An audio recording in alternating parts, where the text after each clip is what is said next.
તો રામ રામ, જય શ્રી કૃષ્ણ, જય માતાજી એન્ડ ગુડ ઇવનિંગ મિત્રો. અત્યારે 5 ઓગસ્ટના સવારનું જે પેપર છે એ પૂરું થઈ ગયું છે. આપણા 2-4 વિદ્યાર્થીઓ જે હતા એમ પેપર દઈને આવ્યા છે, એમને આપણને થોડાક પ્રશ્ન મોકલ્યા છે, તો એની ચર્ચા કરી લઈએ આ પેપરની અંદર. ઓકે, બાકી જે કંઈ પ્રોબ્લેમ હોય, જે કંઈ પ્રશ્ન હોય, તમારી જે કંઈ કોમેન્ટ હોય એ મને તમે નીચે કોમેન્ટ કરીને માહિતગાર કરી શકો છો. શક્ય એટલી હેલ્પ આપણે તમને કરીશું. ઓકે, તો આજના પ્રશ્ન પેપર જે છે એમાંથી શું આવ્યું, અથવા તો ગઈકાલે પેપર જે છે એના થોડાક પ્રશ્ન છે ને આવે છે. હવે જેને પ્રશ્ન એ લોકોને ખબર પડે કે ભાઈ અમારે કઈ ટાઈપની એક્ઝામની તૈયારીઓ જે છે કઈ સાઈડ લઈ જવી. ઓકે, તો સમય ન બગાડતા સીધે પ્રશ્ન ઉપર જઈએ છીએ. પહેલો જ પ્રશ્ન જે છે કરંટના થોડાક લઈએ, થોડા સાયન્સના જે મળ્યા છે એને વાત કરીએ. ભાઈ, હાલમાં જ તમિલનાડુના નવા સીએમ 3 દિવસથી કન્ટિન્યુ એકને એક પ્રશ્ન જે છે અત્યાર સુધી પૂછ્યું છું, તો કે ભાઈ એમના જે સીએમ છે એમની પાર્ટીનું નામ, અત્યાર સુધી એનો એક ક્વેશ્ચન્સ આવ્યો. અત્યારે એનું નામ પૂછવામાં આવ્યું કે ભાઈ તમિલનાડુની અંદર હાલમાં જે સરકાર બની એના સીએમ જે છે એમનું નામ શું છે? તો એમનું નામ છે સી જોસેફ વિજય, જેને આપણે વિજય થાલાપતિ તરીકે ઓળખીએ છીએ. નેક્સ્ટ પ્રશ્ન આવ્યો કે હાલમાં જાહેર થયેલું ક્લાઇમેટ ચેન્જ એટલે કે ભાઈ આપણે સાદી ભાષામાં કહીએ તો જાહેર થયેલું જળવાયુ પ્રદર્શનનો સૂચકાંક જે છે એના અંદર ભારત જે છે 10 પાયદાન નીચે આવ્યું. એટલે કે ભાઈ આપણે 10 સ્ટેપ નીચે આવ્યા અને હાલમાં ભારતનું સ્થાન જે છે કેટલામું રહ્યું? તો ભારતનું સ્થાન અત્યારે આપણે 23મું સ્થાન જે છે ક્લાઇમેટ ચેન્જની અંદર પ્રાપ્ત કર્યું છે. આગળ જોઈએ તો કે ભારત દ્વારા કયા વર્ષ સુધીમાં નેટ ઝીરો ઉત્સર્જનનું લક્ષ્ય જે છે જાહેર કરવામાં આવ્યું છે? તો એ 2070 સુધીમાં આપણે આ લક્ષ્ય જે છે પ્રાપ્ત કરીશું એવું જાહેર કરવામાં આવેલું છે. નેક્સ્ટ પ્રશ્ન આવ્યો, હમણાંથી સીએમના ક્વેશ્ચન્સ જે છે રેગ્યુલર પૂછાવા માંડ્યા છે એવું લાગે જરૂરી, તો નવા જે સીએમ બન્યા હોય એમને જરા નજરમાં આપણે લઈ લઈશું. ઓકે, પ્રશ્ન પૂછો, શુભેન્દુ અધિકારી જે છે કયા રાજ્યના સીએમ બન્યા? તો પશ્ચિમ બંગાળની અંદર આજે શુભેન્દુ અધિકારી જે છે નામ સાંભળીને જ આપણને ખબર પડી જાય કે આવું નામ જે છે પશ્ચિમ બંગાળની અંદર હોય છે. ઓકે, હવે આ ક્વેશ્ચન્સ એટલા માટે આવ્યો કે અત્યાર સુધીમાં ભાજપનું પહેલી વખત એમની ચૂંટણીની અંદર સીએમ પદના દાવેદાર બન્યા અને ભાજપ જે છે ત્યાં વિન થયું અને સીએમ બનવામાં આવ્યો છે. મને શંકા છે કે કદાચ 1-2 દિવસમાં તમને ક્વેશ્ચન્સ એવો આવશે કે પશ્ચિમ બંગાળની અંદર બીજેપી સરકાર જે છે એ કુલ કેટલી સીટ સાથે વિન થઈ, કારણ કે આ ટાઈપના પ્રશ્નો દર વખત એ લોકો પૂછે છે. ત્યારબાદ વાત કરીએ કે ભાઈ યુએન એટલે કે ભાઈ સંયુક્ત રાષ્ટ્ર સંઘ જે છે એમના દ્વારા આંતરરાષ્ટ્રીય મહિલા દિવસ જે છે 8 માર્ચે ઉજવીએ છીએ એ 2026માં એની થીમ શું રાખવામાં આવેલી હતી? તો એમની જે થીમ હતી right justice action for all women and girls. ફરીથી બોલું છું, right justice action all women and girl, એટલે આ જે થીમ છે એ પૂછાઈ ગઈ છે. ત્યારબાદ વાત કરીએ 2026 મુજબ નવી દંડ સંહિતા લાગુ કરનારું. ઓકે, એટલે ભારતીય નવી દંડ સંહિતા જે બનાવી, આના પહેલાં આપણે આઈપીસી હાલતી હતી, એના બદલે હવે નવી જે ભારતીય દંડ સંહિતા જે છે એ એવું પૂછ્યું કે હાલમાં 3જું રાજ્ય કયું બન્યું કે જેમણે અપનાવી અને અમલમાં મૂક્યું? જો પ્રથમ રાજ્ય પૂછવામાં આવે તો ઉત્તરાખંડ છે, બીજું રાજ્ય પૂછવામાં આવે તો ગુજરાત છે, અને હાલ પૂછવામાં આવ્યું કે 3જું રાજ્ય કયું બન્યું? તો કે અસમ. ત્યારબાદ વાત કરીએ સાર્વજનિક મામલાની બાબતોમાં 2026માં પદ્મ વિભૂષણ કોને આપવામાં આવ્યો? ઓકે, તો હવે જુઓ, ડેઇલી છે ને પદ્મ વિભૂષણમાંથી એક પ્રશ્ન જે છે એ પૂછવામાં આવી રહ્યો છે.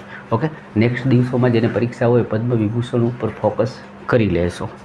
તો હાલ પ્રશ્ન આવ્યો એના અંદર વાત કરી કે ભાઈ સાર્વજનિક જે કંઈ મામલાઓ છે એની અંદર જે કેટી થોમસ અને વીએસ અચ્યુતાનંદ. ઓકે, ઓપ્શનની અંદર કેટી થોમસ હતા, એ શાયદ રિટાયર્ડ સુપ્રીમ કોર્ટના જજ છે અથવા તો હાઈકોર્ટના જજ છે ને કેરળના છે. ત્યારબાદ વાત કરીએ જુલાઈ 2026માં આયોજિત ISSF વિશ્વ ચેમ્પિયનશિપ મહિલાઓની જે આખી ચેમ્પિયનશિપ યોજાઈ એમાં 45 મીટર પિસ્તોલની સ્પર્ધામાં કોણે ગોલ્ડ મેડલ લઈ ગયા અથવા તો કોને ગોલ્ડ મેડલ મળ્યો? તો આનું આખું આયોજન જે છે ચીનમાં આયોજન થયેલું હતું અને ભારતની ઈશા સિંહ જે છે એ આના અંદર ગોલ્ડ મેડલ સાથે આપણું નામ જે છે એ એમ કહેવાય કે ભાઈ ઉજ્જવળ કર્યું છે. પછી વાત કરીએ મે 2026માં બ્રિક્સ દેશોની બેઠક જે છે એ ક્યાં યોજાઈ? તો ખબર જ હોવી જોઈએ, તાજેતરનું છે અને ભારતના નવી દિલ્હીની અંદર આ બ્રિક્સનું આયોજન થયું હતું અને આપણા જે રવિશંકર નામથી જે છે મંત્રી, ઓકે, એમણે આનું શું કહેવાય મારા ખ્યાલથી ઉદ્ઘાટન કરેલું હતું. ઓકે, ત્યારબાદ વાત કરીએ માર્ચ 2026માં 21મી AFC એટલે એશિયાઈ ફેડરેશન ચેમ્પિયનશિપ જે થઈ મહિલા એશિયાઈ કપ ફૂટબોલ ટુર્નામેન્ટની મેજબાની કયા દેશ દ્વારા કરવામાં આવેલી હતી? તો કે ઓસ્ટ્રેલિયા દ્વારા એમની મેજબાની કરવામાં આવી હતી. ત્યારબાદ વાત કરીએ DRDO તથા ભારતીય વાયુસેના દ્વારા કઈ અત્યાધુનિક સ્વદેશી પ્રણાલીની મિસાઇલનું સફળ પરીક્ષણ કરવામાં આવ્યું? તો એનું નામ છે રુદ્રમ, જે હવાથી જમીન ઉપર મારણ કરવાની ક્ષમતા ધરાવે છે. હવે આ જે કંઈ હું મેં લખીને લાવ્યો છું ને એ તમને મળી જશે. ટેલિગ્રામ લિંક નીચે હોય છે, જોઈન થઈ જાજો. ફ્રીમાં જ હોય છે બધું. એમાં હું ફોટો જે છે મૂકતો હોઉં છું, જેથી કરીને તમારે વાંચવા હોય તો રિપીટ કરવા હોય તો કરી શકો છો. ત્યારબાદ વાત કરીએ 40 વર્ષ કે તેથી વધુ ઉંમરના શ્રમિકો માટે એમના સ્વાસ્થ્યનું ચેકઅપ કરવું એ જરૂરી છે એવું એક મંત્રાલય દ્વારા જાહેર કરવામાં આવ્યું. જે મંત્રાલયનું નામ પૂછવામાં આવ્યું તો સામાન્ય રીતે શ્રમિકોની વાત છે તો શ્રમ તથા રોજગાર મંત્રાલય તેનો આન્સર ડાયરેક્ટલી આપણે કહી શકીએ છીએ.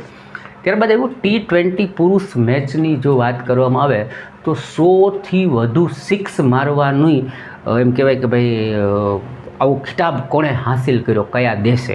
તો ભારત દેશ જે છે એમણે 100થી વધુ સિક્સ મારવાનો રેકોર્ડ જે છે બનાવી લીધો છે. ત્યારબાદ કાસા ભોંસલેનો પ્રશ્ન હતો કંઈક એવી રીતે હતો કે ભાઈ એપ્રિલ મહિનાની અંદર એપ્રિલ 2026માં ભારતના સુપ્રસિદ્ધ ગાયક એવા કે જે 92 યરની ઉંમરે હાલમાં જે નિધન થયું જેમનું નામ, તો એ આશા ભોંસલે હતા. ત્યારબાદ પ્રશ્ન જે છે સાયન્સમાંથી આવ્યો કે છોડમાં એટલે છોડ વનસ્પતિ છોડની અંદર માટીથી જળ જળ તથા ખનિજોનું શોષણ જે છે એ વનસ્પતિના કયા ભાગ દ્વારા થાય છે? તો જો થોડીક બુદ્ધિ ઓપ્શન ઉપર મારીએ તો એ ખબર પડી જાય. ઓપ્શન એવા હતા પર્ણ છે, પ્રકાંડ છે, પુષ્પ છે અને ચોથું હતું રૂટ એટલે મૂળ. તો જમીનમાંથી જ પ્રશ્ન પૂછ્યો કે ભાઈ જમીનમાંથી અથવા તો માટીમાંથી ખનિજોનું ખેંચે કોણ? તો મૂળ છે એના દ્વારા જ ખેંચાઈને આવવાનો છે, એટલે એનો રાઈટ આન્સર પણ મૂળ બને છે. ત્યારબાદ પ્રશ્ન આવ્યો વાયુમંડળમાં સાફ આકાશનો રંગ બ્લુ કલરનો જે દેખાય છે એની પાછળનું રીઝન શું? 2 દિવસ પહેલાં આ પ્રશ્ન હતો, આજે પણ એ પ્રશ્ન રિપીટ કરવામાં આવ્યો છે. ઓકે, તો જો આ જે છે ને એને સીધો પ્રશ્ન હતો, એણે એ રીતના જ આન્સર આપ્યો કે ભાઈ ઓછી તરંગ લંબાઈ હોવાથી બ્લુ રંગ જે છે એની તરંગ લંબાઈ જે છે એ ઓછી હોય છે, એના કારણે એ વિખેરણ જે છે વધારે થઈ જાય, એટલે ચારે બાજુ એ બ્લુ લાઇટ છે ને એ ફેલાઈ જાય, એટલે જ્યારે સ્વચ્છ આકાશ હોય ત્યારે આપણને બ્લુ રંગનું દેખાય છે. અને ઓપ્શન પણ આવું જ હતું કે ભાઈ ઓછી તરંગ લંબાઈના કારણે એ રંગનું વિખેરણ જે છે એ વધારે થાય છે. ત્યારબાદ સોનોગ્રાફીમાં અંગોનું ચિત્રણ જે છે, આપણે સોનોગ્રાફી મશીન એને અલ્ટ્રાસોનિક કહે છે, એનાથી આમ જોતા હોય તો કે ભાઈ અંગ જે શરીરના છે એનું ચિત્રણ કેવી રીતે ઉપસે છે? તો એનું રાઈટ આન્સર જે ઓપ્શન હતા એ મુજબ કે પેશીઓ જે છે બોડીની, કારણ કે પેશીઓથી અંગ બને. ઓકે, એટલે કે પેશીઓમાં થતા ધ્વનિનું પરાવર્તન એના કારણે બરાબર છે, કારણ કે જે સોનોગ્રાફી મશીન છે અલ્ટ્રાસાઉન્ડ, એનું નામ જ અલ્ટ્રાસાઉન્ડ છે કે ભાઈ એ અંદરના અવાજ જે છે ધ્વનિ છે હલનચલન છે એને કેચઅપ કરીને એની એક ઇમેજ ક્રિએટ કરે છે. ઓકે, એટલે કે ભાઈ પરાવર્તિત ધ્વનિ તરંગોની મદદથી એ અંગોનું નિર્માણ કરે છે. ત્યારબાદ પ્રશ્ન આવ્યો એક કોષીય જીવ પેરામિશિયમ જે છે એ ભોજનને કઈ રીતે પોતાના મુખ સુધી લાવે છે? તો પેરામિશિયમ તો બધાએ જોયું જ હશે, આપણે 6ઠું 5મું મળતા ત્યારે આવતું, 8મા 9મામાં આવે, 10મામાં આવે છે. એને છે ને આપણે ઓલા કાન ખજૂરાને કેમ નખરા છે નાના આપણે જોઈએ તો પગ હોય, એમ પેરામિશિયમની ચારે બાજુ એવી વસ્તુઓ હોય. ઓકે, એને સામાન્ય રીતે પક્ષમાં બોલે છે અને એને બીજું ઇંગ્લિશમાં એને સિલિયા, સાયન્ટિફિક ભાષામાં સિલિયા બોલે છે. તો ઓપ્શનમાં 2 વસ્તુ હતી, પક્ષમાં અને સિલિયા. તો એ સિલિયા દ્વારા પોતાનું ભોજન છે એને ધીમે ધીમે પોતાના મુખ સુધી પહોંચાડે છે. ત્યારબાદ પ્રશ્ન આવ્યો જો કોઈ વિદ્યુત યંત્ર 30 સેકન્ડ સુધી 85 વોટ શક્તિનો ઉપયોગ કરે તો કુલ કાર્ય કેટલું થાય? તો જુઓ, હવે શક્તિનો ઉપયોગ કરે છે એટલે કે ભાઈ પાવર. ઓકે, તો પાવર હોય શું? તો કે પાવર જે છે ને એ વર્ક અપોન ટાઈમ હોય. ઓકે, તો અહીંયા આપણને આપી શું દીધું છે? તો કે શક્તિ આપી છે અને 30 સેકન્ડ સુધીનો ટાઈમ આપી દીધો છે. ઓકે, વર્ક શોધવાનું છે, એટલે વર્ક એમનામ રહે તો આ જે છે ટાઈમ આની સાથે ગુણાકારમાં આવી જશે. ઓકે, એટલે 85 × 30 કરીએ, 85 × 30 એટલે તમારો રાઈટ આન્સર જે છે 85 જે છે 8 × 24 થાય, અને 85 છે એટલે 2550 જૂલ જેટલો આન્સર બને છે. ઓકે, ઓપ્શનમાં પણ આ જ જવાબ હતો. ત્યારબાદ વાત કરીએ એક અરીસાઓ જે છે એમાંથી એક ક્વેશ્ચન્સ પૂછવામાં આવ્યો, એને પણ આપણે હું સોલ્વ કરાવી દઉં. શું કહે છે કે 20 સેન્ટીમીટરની ફોકલ લંબાઈ બરાબર છે ધરાવતો એક બહિર્ગોળ અરીસો છે અને 40 સેન્ટીમીટર દૂર કોઈ વસ્તુ રાખવામાં આવી તો તેનું પ્રતિબિંબ જે છે ને કેવું બને છે. ઓકે, હવે આ અરીસા જે છે ને એનો મેં આખો લેક્ચર મૂકેલો છે અને અત્યારે તો એને કેવું બને છે એની સાઇઝ બાઇઝ આમ શું કહેવાય કે ભાઈ મીટરમાં એવા અંકમાં નથી પૂછી, ખાલી કેવું બને છે એ પૂછ્યું છે. તો જો હવે જ્યારે તમને આ રીતનું સૂત્ર આપ્યું હોય ને કે ભાઈ આને ફોકલ લેન્થ આપી છે એટલે 1/, ફોકલ લેન્થ બરાબર હોય શું કે 1/v, ઓકે, અને વત્તા 1/u. હવે આમાં આપણને શોધવાનું શું કીધું છે કે 1/u શોધવાનું છે એટલે આને આપણે એમને રાખીએ તો આ શું બનશે 1/f, આ જે છે 1 - v, ઓકે,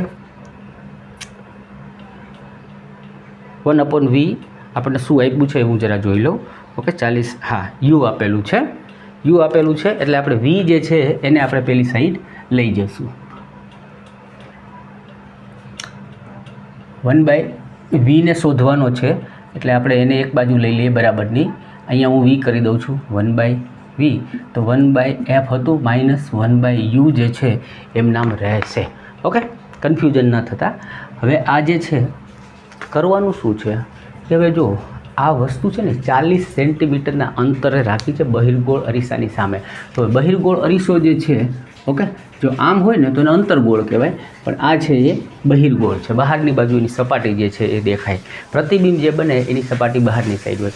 હવે અરીસાની આ સાઈડ જ્યારે કોઈ વસ્તુ રાખવામાં આવે તો એ માઇનસમાં હોય અને ઓલી બાજુ હોય તો એ પ્લસમાં હોય. તો આ બાજુ રાખી 40 સેન્ટીમીટર એટલે કે યુની વેલ્યુ છે એ -40 થશે. ઓકે, અને આ આપણને આપ્યું છે ઓલરેડી 1/20, માઇનસના માઇનસ, આ 1/40. હવે 40 છે ને એ આ બાજુ એટલે માઇનસ થાય ને ઓલરેડી અહીંયા માઇનસ છે એટલે માઇનસ માઇનસ પ્લસ થઈ જશે. શું થઈ જશે તો કે પ્લસ થશે. હવે જુઓ આ 20 છે, આ 40 છે, આપણે બંને બાજુ છેદ સરખો કરીએ તો 20 દુ 40 થશે તો અહીંયા ઉપર ગુણ્યા 2 કરવા પડશે. ઓકે, એટલે 2 ને 1 3 થાય, 3ના છેદમાં 40 એટલે ઉલટું કરી નાખીએ તો 40ના છેદમાં 3 બને. ઓકે, 40ના છેદમાં 3 કરો એટલે 13 39 એટલે 13.33. હવે જવાબ છે ને એ કેમાં આવ્યો તો પોઝિટિવમાં આવ્યો, આપણને નેગેટિવ મળ્યો નથી. એટલે નેગેટિવ નથી અને પોઝિટિવમાં જવાબ મળે છે એનો મતલબ કે ભાઈ ચિત્ર જે છે ને સીધું બનશે. સીધું ચિત્ર હંમેશા આભાસી હોય, તો ઓપ્શનમાં એવું હતું આભાસી અને સીધું બનશે. ઓકે, હજી આની મોટવણી જો તમે કાઢો તો પાછું તમને એ ખબર પડશે કે કેવડું બનશે, તો 0.33 આસપાસ આવશે મોટવણી. એટલે બધું ભેગું કરીએ તો એના ઉપરથી કહી શકે કે ચિત્ર આભાસી બનશે, સીધું બનશે અથવા તો ચત્તું બનશે અને નાનું બને છે. ઓકે, ત્યારબાદ નેક્સ્ટ પ્રશ્ન જોઈએ કે ભાઈ જ્યારે તાંબાના ભૂક્કાને, ઓકે, વાયુની હાજરીમાં ગરમ કરવામાં આવે છે. શું કરવામાં આવે છે? ગરમ કરવામાં આવે છે. ત્યારે જે ગરમ કરવામાં આવે છે એની સપાટી ઉપર કાળા રંગનો એક પદાર્થ જમા થાય છે. તો જેને શું કહેવામાં આવે છે? તો જો અહીંયા છે ને સામાન્ય રીતે કોપર છે ને હવાની હાજરીમાં સંપર્કમાં આવે ને તો કોપરનું ઓક્સાઇડ બને, પણ એને ગરમ કરી અને હવાની હાજરીમાં લાવે ને તો કોપર 2 ઓક્સાઇડ બોલવામાં આવે. ઓપ્શનની અંદર પણ કોપર 2 ઓક્સાઇડ જ આપેલું હતું. ત્યારબાદ વાત કરીએ કે એમોનિયાના એક અણુ, એમોનિયા જે છે NH3 તરીકે આપણે એને ઓળખીએ છીએ, એના એક અણુની અંદર હાજર નાઇટ્રોજન અને હાઇડ્રોજનના ભારનો રેશિયો એટલે એના દ્રવ્યમાન જે છે એનો રેશિયો. હવે જુઓ, હું વચ્ચે વચ્ચે કહેતા ભૂલી ગયો, આમાંના સાયન્સના તો ઘણા બધા પ્રશ્ન જે છે ને આપણી મટીરિયલમાં છે, મેં ફ્રી ટેસ્ટ કરાવી એમાં છે, મારા વિડીયોની અંદર છે ને એમાં મેં આ NH3 એમોનિયાનું જ બેઠે બેઠું એક્ઝામ્પલ લીધું છે કે આ છે ને વારંવાર પૂછે શું કામ લીધું હોય કે ભાઈ આ જે છે ને એ 9મા 10માની બુકની અંદર આ જે એક્ઝામ્પલો આપ્યા હોય ને આ લોકો એને માન્ય રાખવા પડે, કારણ કે ગવર્મેન્ટ બુક છે આખા ભારત લેવલે વચાતી હોય, ભણાતી હોય, એટલે એવા એક્ઝામ્પલને આ લોકો ફોકસ કરે. ઓકે, તો એ જુઓ કે હાઇડ્રોજન જે છે એનું તમે કહેશો તો એનું દ્રવ્યમાન 1 જ હોય છે. ઓકે, અને જ્યારે નાઇટ્રોજન જે છે એનું દ્રવ્યમાન જે છે એ 14 હોય છે. તો હવે આપણને પૂછ્યું છે શું, પહેલાં નાઇટ્રોજન અને હાઇડ્રોજનનો રેશિયો, તો નાઇટ્રોજન જે છે એ 14 છે, 14:1 આ ઓપ્શનની અંદર આપેલું હતું, એ તમારો રાઈટ આન્સર બને છે. ઓકે મિત્રો, તો આટલા સવાલો જે છે આપણા સુધી મિત્રોએ પહોંચાડ્યા હતા, જે મેં તમારા સુધી પહોંચાડવાની કોશિશ કરી છે. સારું લાગ્યું હોય વિડીયો, મજા આવી હોય, કંઈક શીખવા જેવું લાગ્યું હોય તો વિડીયોને લાઇક અચૂકથી કરજો, ચેનલ પર નવા હોય તો સબસ્ક્રાઈબ કરજો. બીજા મિત્રો જો પરીક્ષા આપવાની બાકી હોય તો એના સુધી વિડીયો પહોંચાડો, થોડું ઘણું એને પણ શીખવા મળે. બીજા વિડીયોમાં મળીએ, ત્યાં સુધી ખુશ રહો, મસ્ત રહો, વ્યસ્ત રહો, એકદમ તંદુરસ્ત રહો.